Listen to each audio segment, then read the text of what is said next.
On today's edition of the Wedding Market Chat, Denver Weddings, with special guests Charles Oster, Debbie Orwat, Cherie Ronning, and Cara DeLay. The Wedding Market Chat is sponsored by mywedding.com, Linda Murray Photography, and JW Marriott Cherry Creek. Now, your host, Julie Ava. How did you get involved in the wedding industry? Yeah. Well, I actually do not have a wedding background. So my esteemed colleagues up here on the panel, there is some just incredible background as far as working in events and weddings. But I have somewhat of an untraditional path. My background is in sales and marketing. And I just go back to the interview I had with our CEO. After I had learned about my company, mywedding.com, I said, this place sounds and seems amazing, but why me? I'm not a wedding specialist. And he said, we have the wedding specialists, we have the editorial teams, we have the people in bridal and events. What we need is somebody to work with our sales team and our community of wedding professionals. So that's my background. Is I worked with pharmaceutical companies, telecom companies, helping them to not only build their sales organizations but training. And I got to tell you, it has been amazing what I've learned in this business. And the main thing is that business acumen, that sales and marketing acumen, translates into practically any type of business. And that's what we've seen. We've seen evidence of that over the last few years, spending so much time out in the field. So that's my side of the story, is really the business side. And that's what I'll be kind of representing today. And I'll be referring resources to the bridal and event content today as well. Thank you, by the way, for having us. We are just really, really excited to be involved. Well, thank you.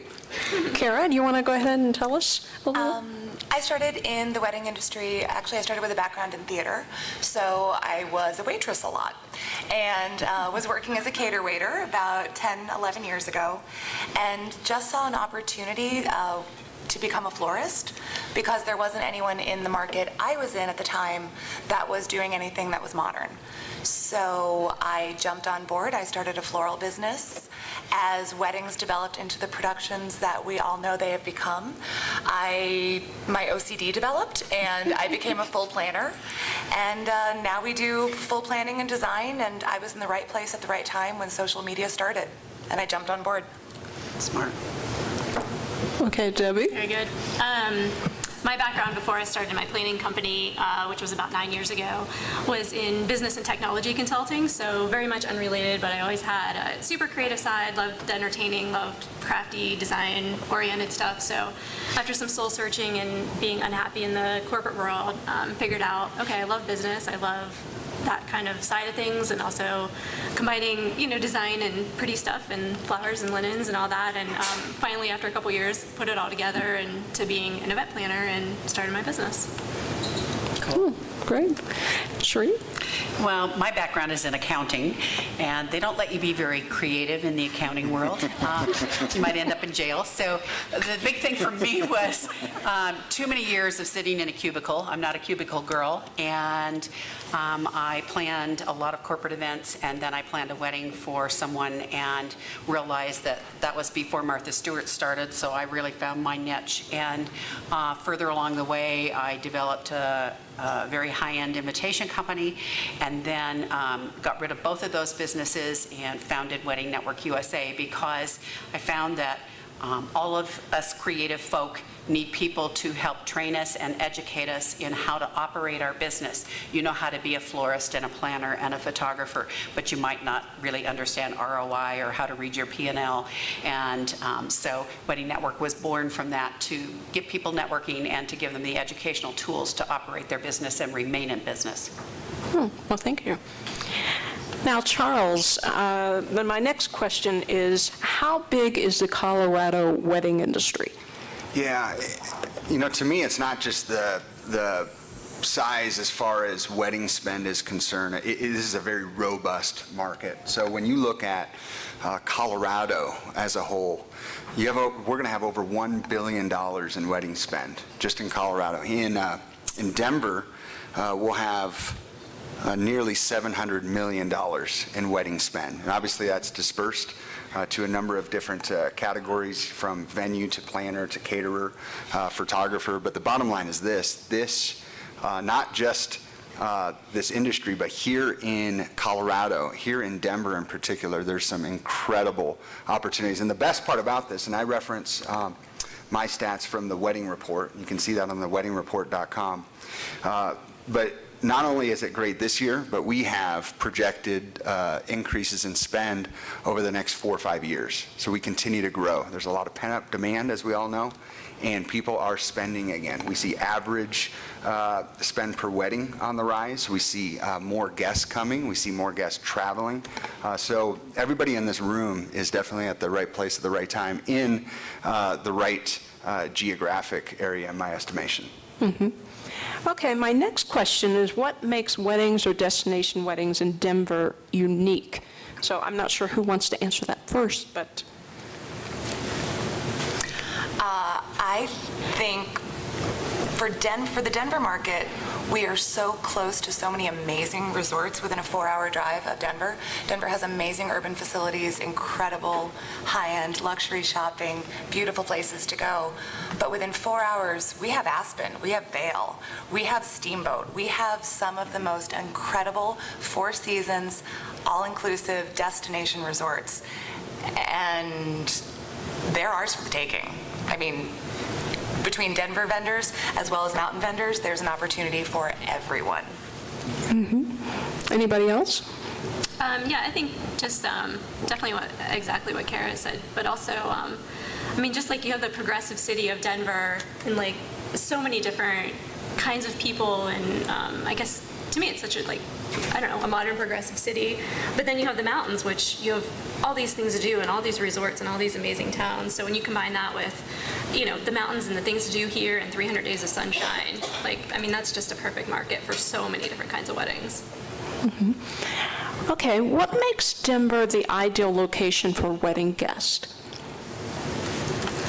Well, you know, I think the obvious answer is things to do, right? But I mean, you look at today, for instance, and Cherie, we were joking earlier. This is the first time she's ever been here, a half dozen times or so where it hasn't snowed. And I said, well, just hang around for a couple days. You know, we see if we can't do that. But obviously, this is a beautiful place, and there's so many things to do, whether it's, you know, cuisine, to places to see, to you know, nightlife. To me, personally, and I have the chance to be literally all over the world in different places for weddings, it's the people that make a difference here.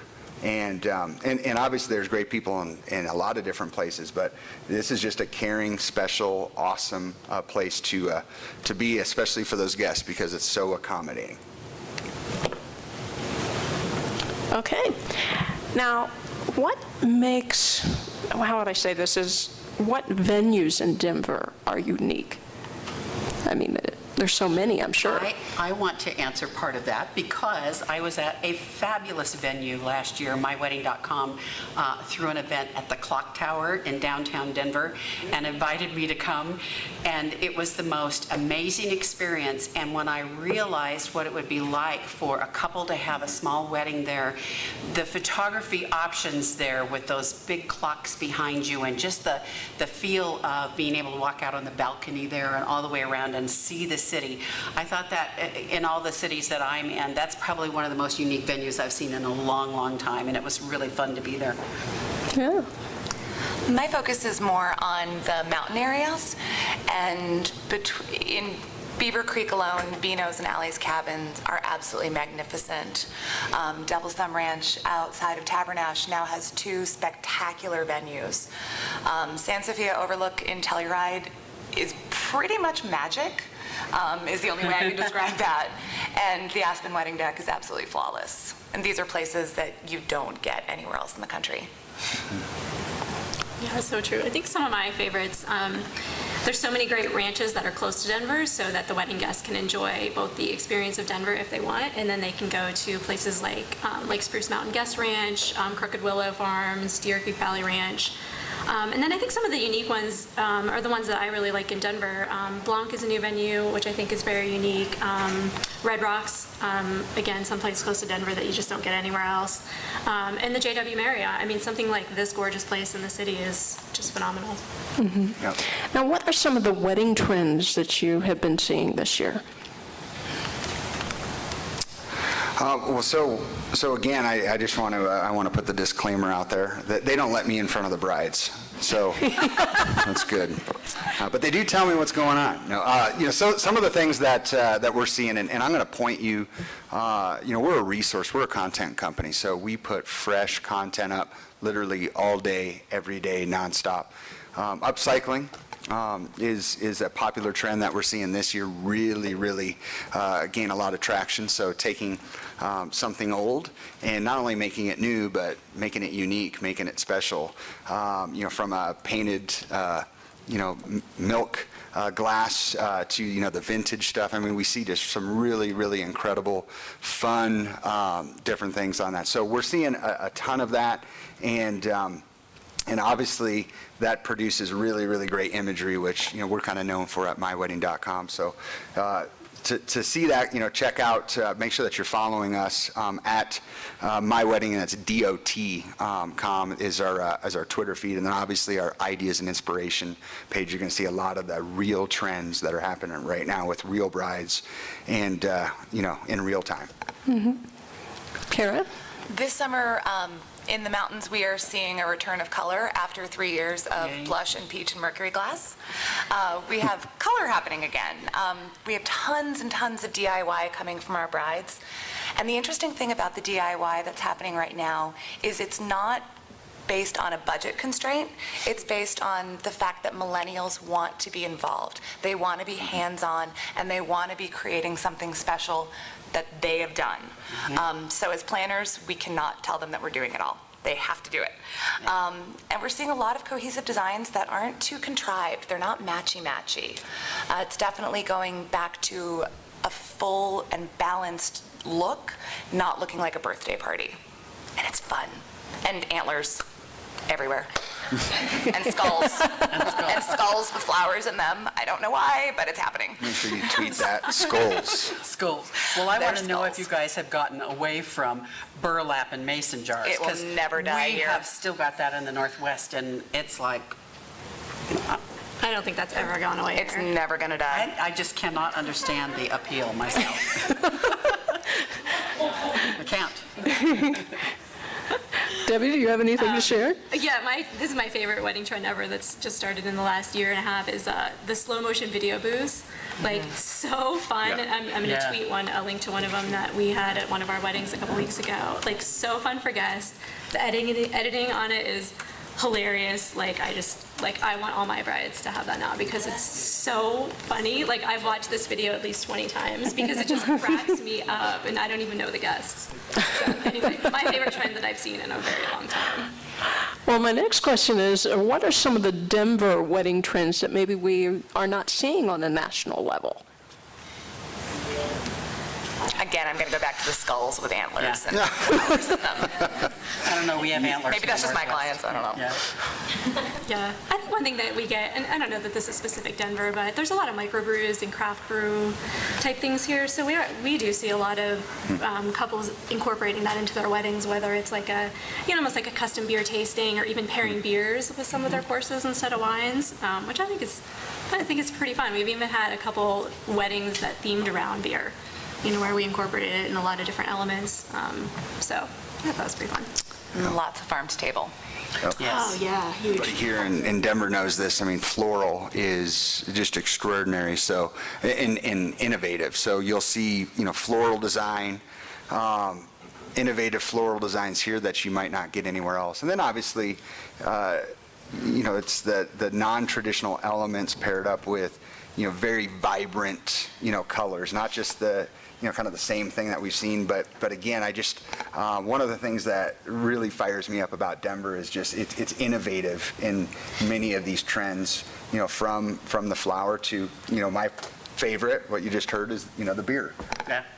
How can you go wrong with the beer? Can't. Probably can't. That's how. Okay.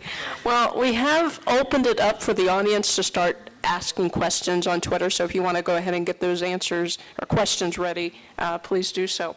But my next question, now, the Facebook owner, his bride bought a bridal gown in secret? Anybody tell me a little bit about that? Mm-hmm. I actually think there's someone here that could speak about it much better than any of us could. And if she wouldn't mind standing up and saying a little something, I'm totally putting you on the spot, I'm sorry. Owner of the Little White Dress Shop in Denver. Hello, Kate.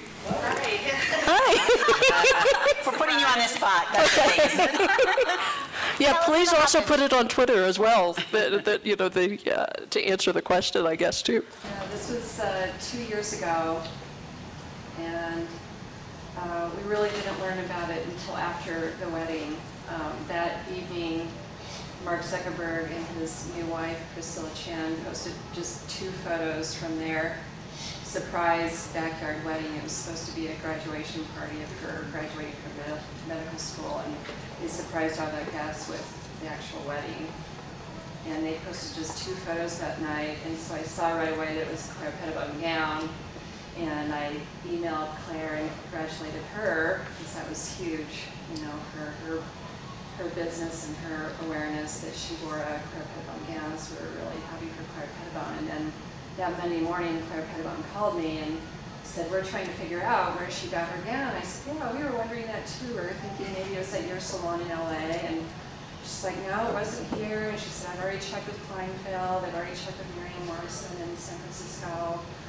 So she said, I asked my husband to run a report on every shop that carries our collection of who sold this particular dress in the last year.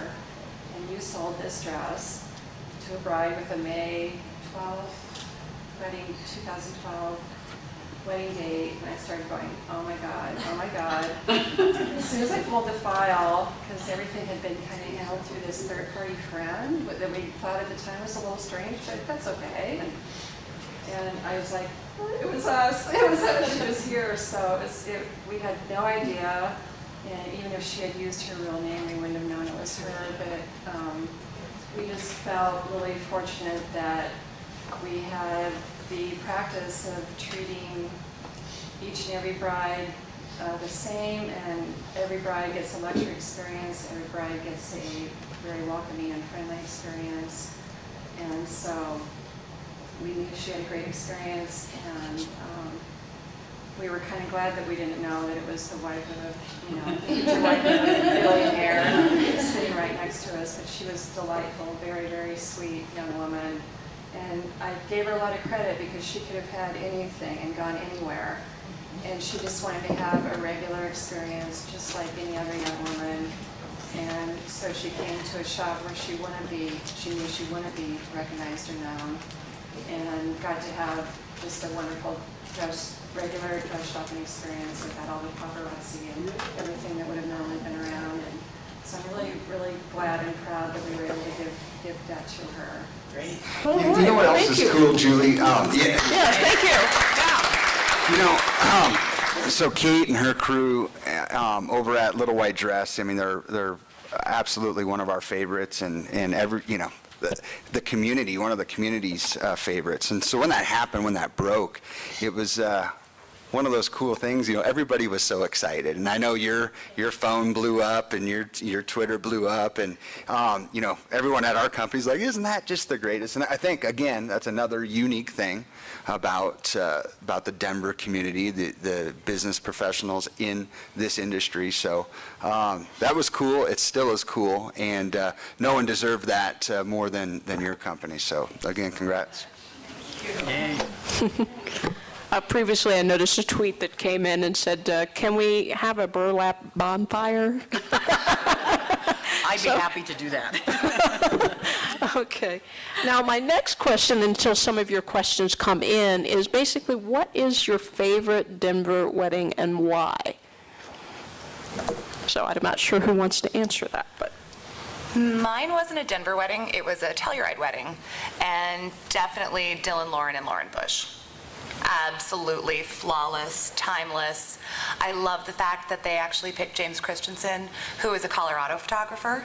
They, as well as doing the photo shoots that they were doing in Vogue and everything else, they brought one of ours down there, which I thought was an incredible reflection of the talent that's in this market in Colorado. Yeah. Because they could have had anyone. Yeah, wonderful. Okay. Debbie, did you have anything? I mean, I don't think I have a particular one. I mean, for me personally, the mountain venues are some of my favorites, just because I love the mountains. And also the opportunity that the ranches that are close to Denver provide to have that experience without traveling to the mountains. Those are my favorite kinds. Okay, I'm going to go to question 10 on our list, but how are you using social media for your biz on a daily and weekly basis? Well, I can certainly answer to that. For Wedding Network, Facebook, which is where I started out, because I'm still obviously not very good on Twitter, but I'm learning. But Facebook opportunity for me was that we have members in a variety of states. So while we have a national Facebook page, we also have a Facebook page for Colorado and Florida and Georgia and Oklahoma and Washington and Oregon. And so the people in the local community of that state share information and share their notes.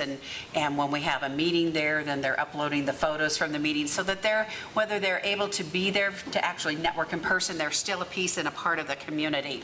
And Facebook has allowed me to expand the market force of Wedding Network by reaching out to people like all of you in this room because, I see a beautiful photo and then I click and like that photographer and the next thing you know, you're connecting up with more and more and then you go to a conference and people come up and they say, oh, I'm a friend of yours on Facebook. Well, please keep doing that because it's so much fun and it's a way for all of us to expand not only our own business, but to expand our energies and our ideas to encompass new ideas. And maybe I'll never like the rustic chic with the burlap, but I could learn to like the antlers more. So I think that Facebook has opened up that, and I'm really appreciative because you have a lot of volume of photographs and everything that you can use and the conversations that you can get going. So we're on there every day. Yeah, I'd like to answer that too. I mean, obviously social media is so it's so central to what we're doing at My Wedding. But as I'm out in front of groups all over, and it doesn't matter whether it's in the UK or it's if it's in Alabama, it always comes up, and I even have found myself or caught myself saying, yeah, you have to be on social media. Why? Like, why? And then, what's the next thing that you got to be on? Like, holy smokes, like, how do you keep up on it? Well, this is a great example. This is a great application for how Twitter can be used, how Twitter should be used. But I want to talk about fans real quick. We get so caught up in, like us. Why? Why do we want that? Is that just a status symbol? And I think largely has become that, but what does it matter? So what we have really focused on is not fan count, but engagement, about conversation. It is the opportunity, and that's how we see social media. And again, here we are right now having a conversation on social media that's going to be archived, that we can go reference, but it's an opportunity for us to converse with one another, to share ideas with one another. So don't get so caught up on fans or likes or anything like that. Get caught up in engagement. And it also allows us too, Charles, to be able to engage with people in the UK and Australia and South Africa, where we're in different time zones. And so I can send that message and know that they will respond to it when they can. And in the old days of maybe just sending an email, it just didn't happen. And I think that this platform has allowed us that experience to be able to broaden the market. Yep. Okay. Anybody else have anything to add? Another thing that I think makes the Colorado market unique is we're very supportive of each other. Instead of being competitors, we're each other's biggest fans. And I think social media is a great way to connect with someone who you may have bid against for that job. Instead of tearing each other down, we build each other up. And that's very unique in this market. We're lucky. Great point. Yeah. Yeah, I totally agree with you, Kara. I think when social media started for us, it was like thinking it was a great way to connect with brides, which it still is, but it's also been just as good for us to connect with other vendors and other planners and, share what we're doing, see what they're doing. Yeah. Well, and just being able to sometime you support need each someone other. to reach out to and just get another idea or a thought that could maybe help you solve a problem. So that's good. Yeah, my next question is, are you still finding ways to use Facebook even though they're making it that you almost have to pay to post? So I guess, are you still finding ways to use Facebook effectively without paying to post, I guess is a question. Absolutely for us, because we're posting things about our members.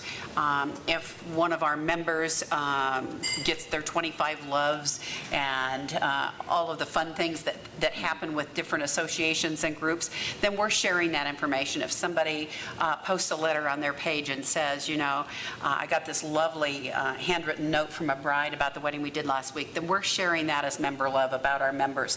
And that kind of keeps them in touch with members all over the United States. So we want to be able to share that, and that's a good platform, again, for us to do that with.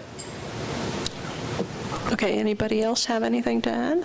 Okay. I mean, for us, it's definitely been frustrating not getting, with the change rules in Facebook, not getting nearly the amount of people seeing or posting as before. I mean, I have, been playing around with it a lot in the last, probably the last 6 months, and I have found that the more often we post and using more photos has helped us expand our reach. Definitely has been. But it's not like definitely not like it was even a year ago. And this is, a law for all of our businesses. There is no one silver bullet. No. There is no one panacea. So here's a great example. A lot of businesses depended solely or predominantly on Facebook. And for our business, SEO is such an important part of what we do, being discovered and being found. But that's one algorithm change away from being out of business if you're too dependent upon it, or if a disproportionate amount of your business is coming that way. So diversify. Make sure that you're utilizing a number of different things, and don't be afraid to experiment as well. One of the questions that just came in from Alexis on Twitter is, do you believe word of mouth or social media is the way to go to promote your business? I know we already talked about, but they're thinking it more of a word of mouth method. Yeah, I'll be real brief, because I would love to hear what you guys have to say about this, but absolutely that will never change. It is the greatest form of marketing, says the marketing guy, right?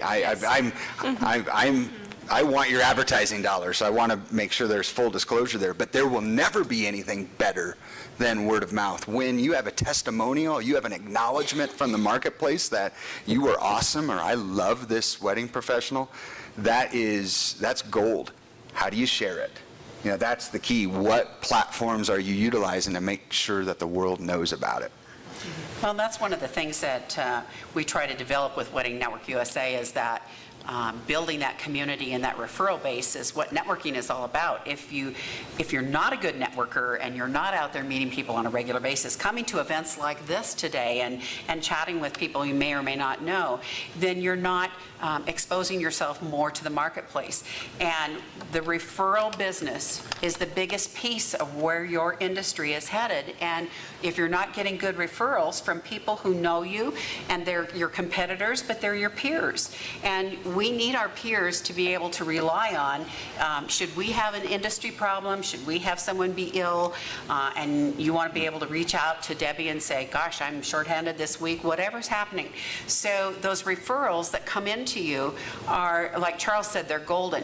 You also have to be good in the marketplace so that you're not getting a bad word of mouth referral, because there are those too. So, it's part of what you put into it, but I think networking is really a big key. Coming to events, getting yourself known, calling someone up and saying, let's go to lunch, can I buy you a cup of coffee? It's not about selling.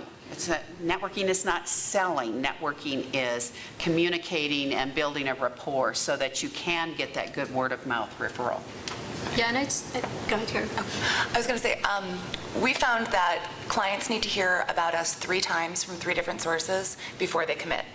whether that be a venue referring us, them seeing our work featured on My Weddings or Style Me Pretty, and then there's a third something, whether it be a friend of a friend on Facebook, whether it be someone knows somebody that my brother went to high school with. Yeah. Whatever that third intangible is, it's the third time they see your company's name, that's when they pick up the phone to call.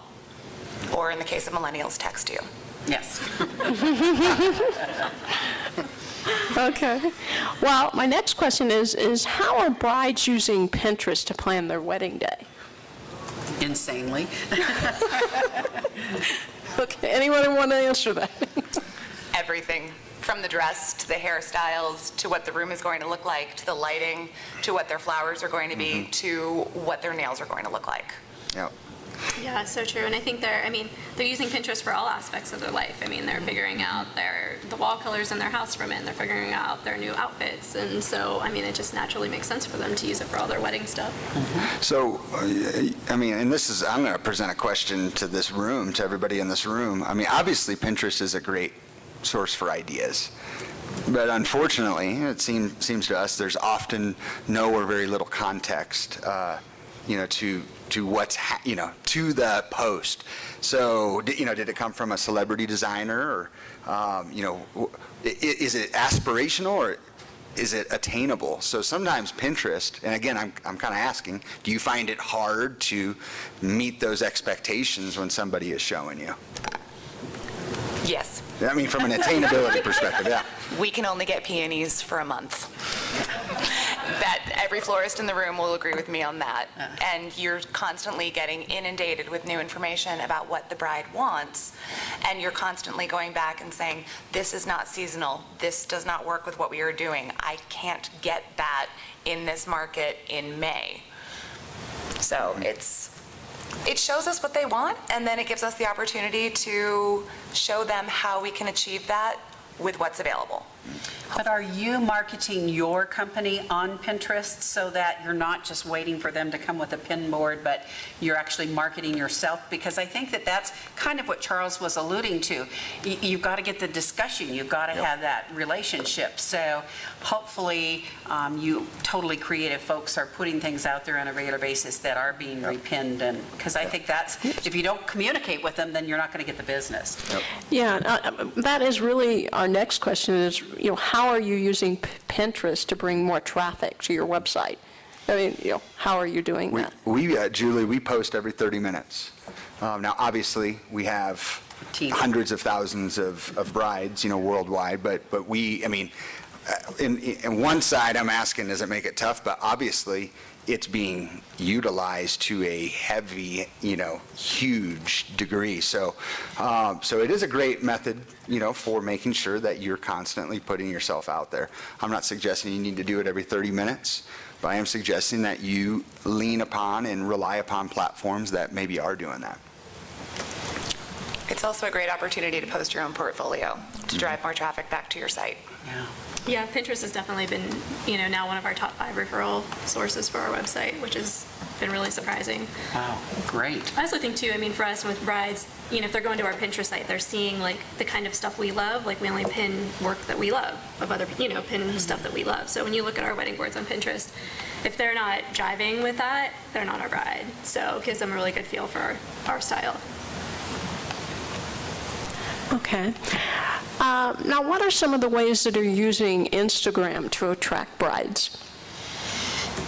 Anybody want to answer that? For us, we use Instagram to show the silliness in the day-to-day and the travel, and being a little bit ridiculous. Well, it shows you're a real person. Exactly. Yeah. Anybody? Instagram is more of a personal connection. I do a lot of business coaching and stuff and mentoring. So for me, those people that follow me on Instagram get a more personal insight into my life and my beliefs. I'm at a distinct advantage up here being the only guy. A lot of multitasking that's happening right here, and doing very well. So so I'm trying to tweet and share some of this. But obviously Instagram, this. a great majority of many of our customers are millennials, and that's what they're using. They're moving to that. They're visually oriented. So, Instagram, I think it's an interesting place, connecting visual, and then you're finding just beautiful things, and then, or your clients, your prospects, they're finding beautiful things and sharing it. Again, it's a visual platform, which is awesome. Mm-hmm. All right. How are you using technology and apps with your business?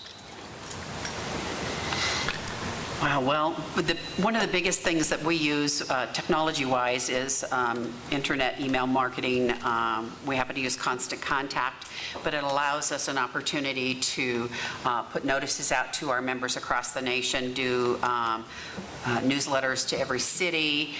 We handle ticketing for our meetings through that. So for us, that's been a really great benefit. And for many of you, I'm sure that there are things that you could do with an email marketing program that you've probably not ever thought of. We also do surveys on a regular basis, answering questions that even maybe our members say, well, we're finding that, this price point is not acceptable. How is that nationwide? And we might put out a little survey. So that's been really good for us. So that's probably the biggest, it's not really an app, but of course a tool today. Mm-hmm. My company uses Google Drive for everything. We do all of our planning, we keep all of our contracts, we do all of our updates in there, and we try to do it to eliminate the amount of back and forth with email. So everyone is working with the same information. We get the entire vendor team, we get parents, we get everyone involved, so we're all working with one set of information instead of 10,000 timelines going back and forth with attachments. Because we all check email on our phone, and we never scroll down below anyone's signature line to see if there's an attachment. True. Google Drive keeps it all there, and you can see who made the last changes. Yeah. Well, Kara, I'd have to say, when I learned about some of the ways you were using technology, I was just amazed some of the things she was talking about. I live in the middle of nowhere. I have to. Well, yes. Well, I was actually going to steal that before you said it. It's like when you give credit. So, the first time you give credit to the person. So, as Kara taught me, and then the next time it would be as someone taught me, and then by the third time you're like, as I've always done. So the next time I'm going to say, as I've always done, I'm using the Google Drive. Office 365 is another one. If you're really if Microsoft is your thing, if Outlook is your thing, it's a great way to kind of Google-esque, if you will, your tools, your Microsoft tools. So, but again, between the Google apps and the Google Drive, and getting stuff to the cloud, whatever that is. What is the cloud? You obviously need to do it, and that's a great example of keeping track of it, because you get a lot of emails, and that can be overwhelming, obviously. So, well, I think that it eliminates the problems of things being miscommunicated, and sometimes the bride, even when I was still planning, didn't want to share with her mother or her fiance some of the decisions she'd made or what she'd spent here or there. Well, if it's pretty clear in the beginning, it would be very nice that everybody's on the same page, and that's essentially what you're doing. Everyone's on the same page about everything, but having all your vendors and everything on there is just amazing. That's wonderful. We've gotten to the point we do the initial timeline, we get approval from the venues, then we're sending that timeline to the photographers and saying, please go into this timeline and add your detail shots. So again, we're working with the same information.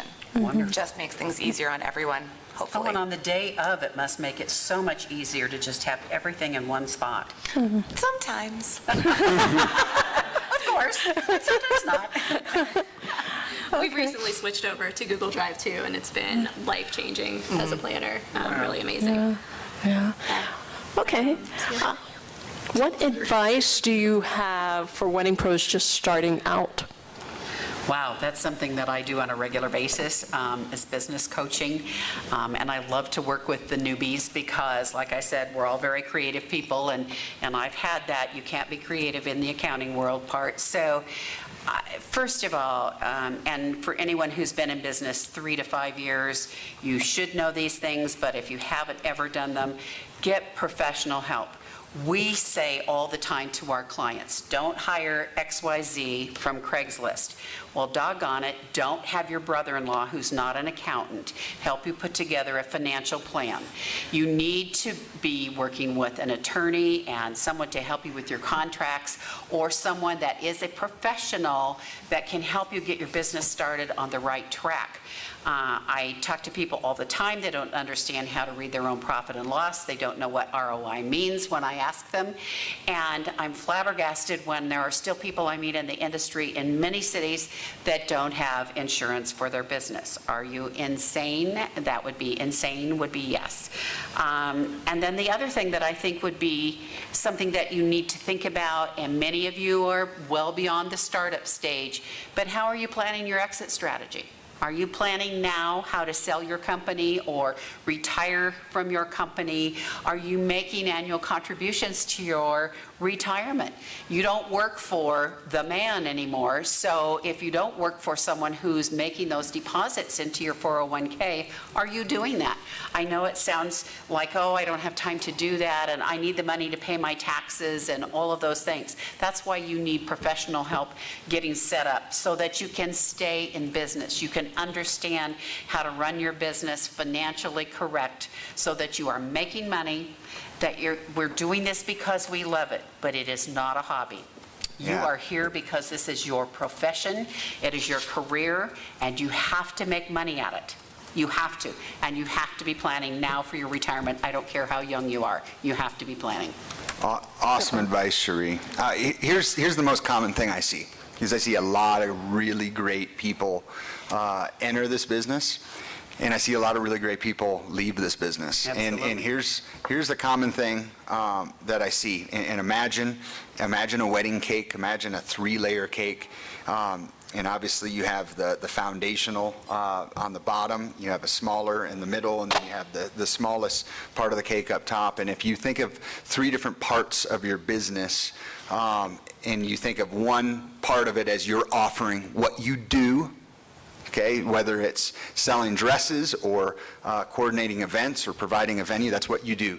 Another section is selling. So you're able to articulate what you do to your prospect to convince them to move forward, give you a deposit, book it, get the calendar out, get it done. And then the third thing is marketing. And here's the common mistake I see. Way too much emphasis early on goes into what you do. Yep. Now, you're already great at what you do generally. And most people in this business, most people in business period, they start out, we were having this conversation earlier, you're like, I can do that better. Mm-hmm. And I can serve it more friendly, and I can do that better. But a lot of times, too much emphasis goes into that, and the problem is you're not in front of enough people to be able to convince them to move forward.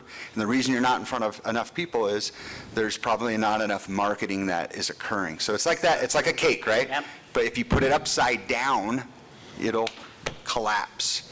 And so that foundational part of the cake really needs to be your marketing effort. I'm not talking about just spending money on advertising. What are you doing to make sure that you are known? Mm-hmm. Yeah.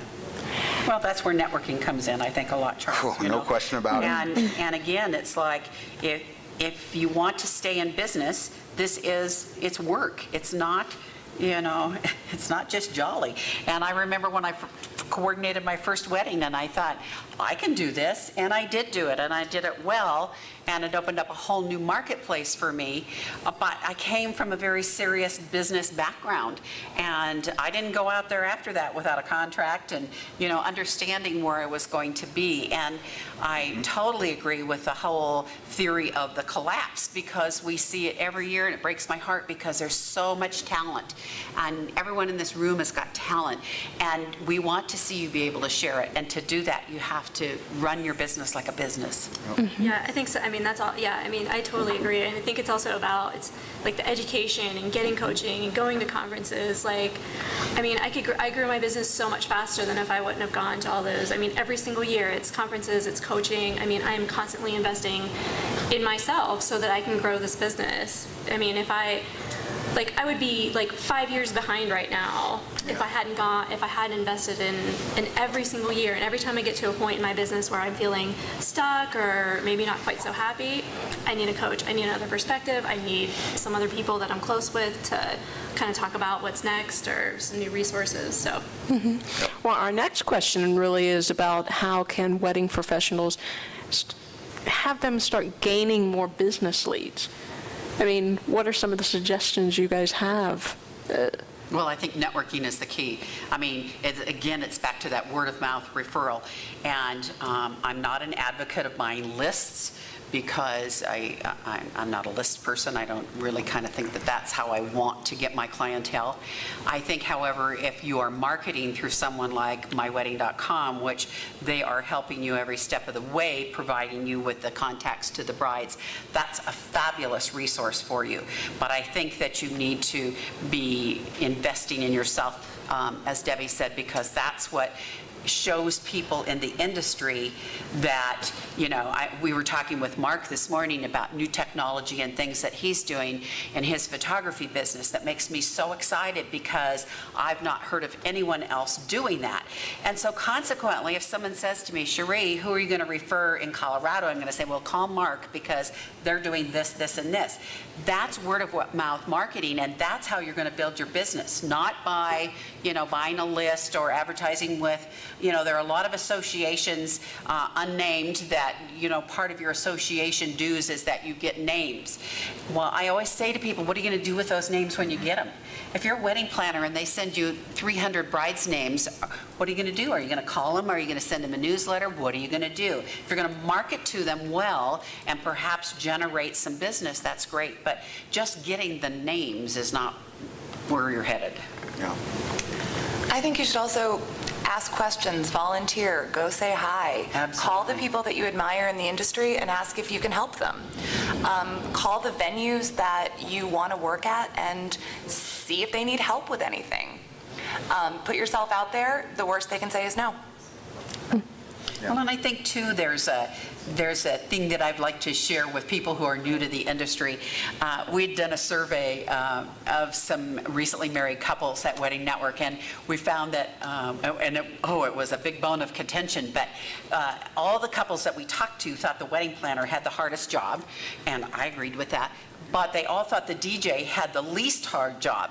And I didn't really agree with that because I don't think anybody has the least hard job. But it was interesting perception-wise, and it's because of the amount of hours they see you working that day. So I encourage people. I know nothing about being a DJ, but I called a DJ in Portland years ago when I was still planning and said, Eric, I want to come and spend the day with you start to finish on a big wedding. I need to know what you're doing for my client ahead of time.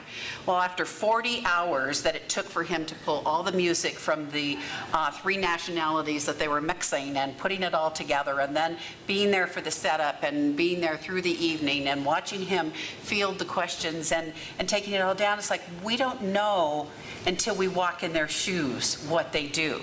So if you, no matter what part of the industry you're in, if you want to understand this industry, volunteer to help your florist. Volunteer to help in the bakery, because I think you'll find that it'll give you a better insight and it'll give you a better way to refer people.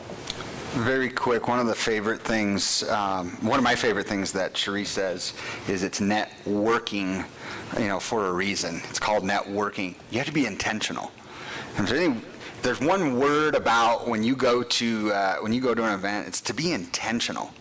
If you're going out to gain customer testimonials, obviously be intentional about it, but then be intentional about sharing it and how to position it. You bet. And it's hard, and it's almost somewhat of a provocative statement, when we say it doesn't matter how great you are, don't focus so much on what you do, your offering, because it doesn't matter if no one knows about you. Now, don't hear what I'm not saying don't work on that. I'm just saying you need to be known. And so when you get out and you network, when you market, again, in multiple different platforms, it's about making the world know about you. You've got to be connected. Yep. Right, Yeah, I right. think, and one more thing on the leads too for us. that I think is by far our biggest source is being found on Google when brides are searching. SEO, by far better than anything else we've ever done. I mean, that's where brides are going. They're going on Google, Denver wedding photographer. Like, if you're not showing up on that at least first 2 pages, I mean, you're losing a huge amount of business. And then you better respond to them. I mean, I'm amazed at things that I hear. A personal client of mine who called me wanting to do a 50th anniversary event, and she reached out to the top 5 caterers in Portland, Oregon, and she has a very large budget, bigger than most weddings would be, and she did not get a response from any of them for over 3 days. One never responded. Yes, I find this is It typical. can even be something as simple as, hi, I would love to talk to you on Monday. We've got 3 events this weekend. Yeah. So excited about your wedding. What time works for you on this date? Yes. And setting the intention that you're not available at 9 p.m. to talk on Sunday night. Yeah. Giving them 2 or 3 options to respond when you're going to be in your office, not in your car, and you're going to be completely focused. If you are the first one that responds to them, you're going to get the job. Right. Yes. And I think when you say to them, I want to be sure I have time to focus on you, so that, they know you give a dang, because sometimes they don't think we do. I'm skipping to question 20, which is, are bridal shows worth going to, and how do you make them effective? I don't do bridal shows anymore, so. I mean, I don't do much, but I would say the important thing about it is do your research first. Like, know what the show's about, know what clients it attracts. Like, if you can go to the show this year with the thinking that you want to be part of it next year, you can get a feel for it, you can see the brides that are going to be there. If it's not your target market there, it's a huge waste of money. Right. And understand if they're going to be sharing the names of the brides that did attend. Some shows do not. So I think you need to be very clear, and how they are marketing the show. Exactly. That's the biggest, is like, they can promise all they want, but that doesn't, if they don't get the clientele there, it doesn't do you any good. And what other vendors are participating? Are there vendors that you normally work with? Are they vendors that just started yesterday? Yep. Huge That's a difference. biggie. Yeah, and it's a lot about intentionality. I mean, you have to, just like anything else, you must distinguish yourself from others. If you go do this kind of the same thing as everybody else, you're probably going to get the same thing as everybody else. So, for me, sure, bridal shows are fine, or they can be great. All the things you just heard. What kind of show is it? Who's it attracting? Where's it at? What are the types of things they're doing to market? But again, don't just show up and expect that you're going to get these great couples that are going to spend more money than the average. You have to separate yourself from the pack. Are you seeing a lot of brides using wedding hashtags for their wedding day? We did a wedding last year where the bride and groom were club owners, and we sent everyone home with hangover kits, and we put their wedding hashtag on a cocktail napkin that was in a little to-go bag with a can of champagne and a muffin or something. And by 2 o'clock that morning, because everyone goes back to their room and they rip open the food, the things that were showing up on Instagram at 2 o'clock in the morning were hilarious. It's fun, and it's instant gratification for the clients. Absolutely. Because they want to see 200 photos of what just happened and what they've spent 14 months planning. What non-traditional ways are you or others sharing choices with out-of-town brides? Well, 99% of our clients are destination, so it's adapting what we normally do when we're face-to-face with clients and how we can relate it to them so they can plan their wedding and have that experience, even though we might not meet them till their wedding rehearsal. We've FedExed cake tastings overnight. I've FaceTimed venue tours with clients. It's whatever we need to do so the bride feels like she's there and that she knows that you are her ally. What is unique about the wedding industry here in Denver? I think touching on what Kara said earlier, I feel like it's such a fantastic community here of creative professionals who support and encourage each other. I have some planner friends in different markets that are not nearly so friendly, a little bit backstabbing. You never know what people are saying they really mean. And I mean, maybe there's some of that goes on here and I'm just very naive, but I feel like there's so many of us that are super supportive of each other and willing to help out and share what we know. And, if Kara gets a wedding that we bid against her on, I want to see it. I want to congratulate her. I want to see how it turned out. And I mean, that must have been more of her bride than my bride. It doesn't bother me. I think we also do a great job of identifying if a client is not right for us, but knowing who the right planner is for them. If you're just not feeling it, there's more than enough work for all of us in this industry. It's sending them to the right person so everyone has the best experience. And if you don't know the right person because you're apprehensive about networking with them and considering them your peer, then you can't make the referral to them. So that's kind of sad. All right, for our last question is, what do you want wedding pros and brides to take away from this wedding market chat? I want brides to know that all of you are wedding professionals. There's a lot of controversy calling people vendors and this and that, and some people say, well, I don't care what they call me as long as they put my name on the check. I don't care. I think that our industry has grown so huge. Charles was talking about dollars in the billions, and I want to be referring people that I believe are professionals at what they do. And in my opinion, the vendor, even though that word means that they provide a service, in my mind, the vendor's the guy that sells me the hot dog at the fair. If I want a wedding professional, I want to work with Kelly, and I want to work with Debbie and Kara, because I want a professional. And I think that millennials in particular struggle with identity about a lot of things, and they don't understand the value of perhaps some of the services that some of you offer.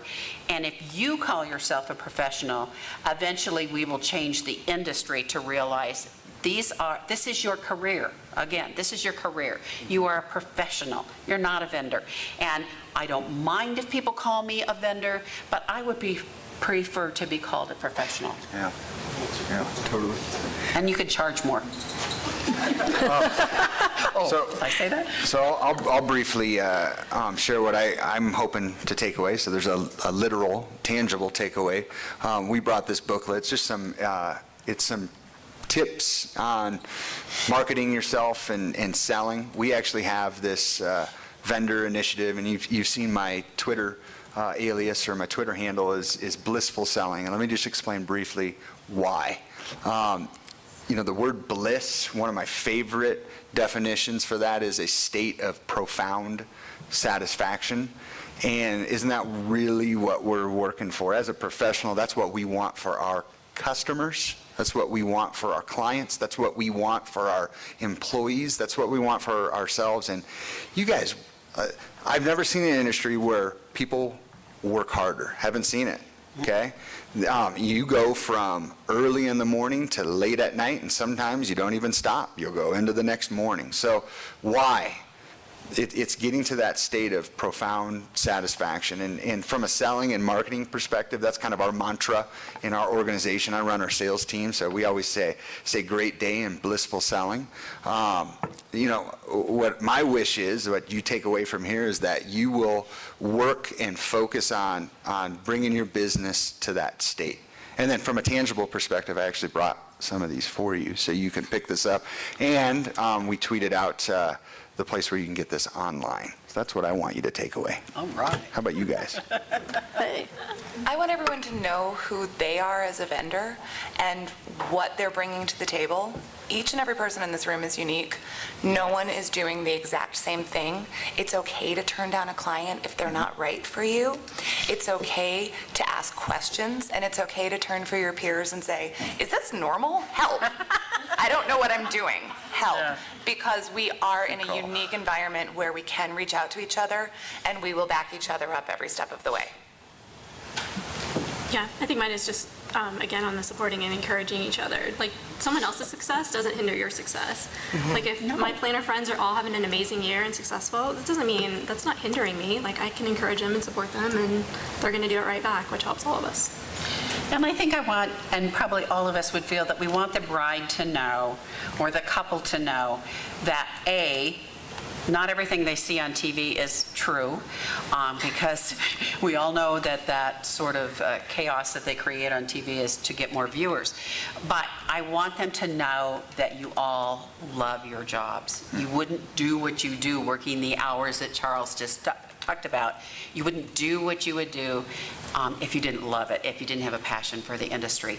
And I think when you convey that to your prospective client, then that also shows your level of professionalism and the fact that you will do a wonderful job for them. So I think that's important. Well, thank you so much. This panel has been fantastic today. And I will have everybody introduce themselves after I close this Wedding Market Chat out online. But I hope that you will continue to follow the Wedding Market Chat every Wednesday at 11 a.m. And because, like I said, you guys have shared such great information. It's so helpful. So let me close this out. And please give them a hand for joining us today.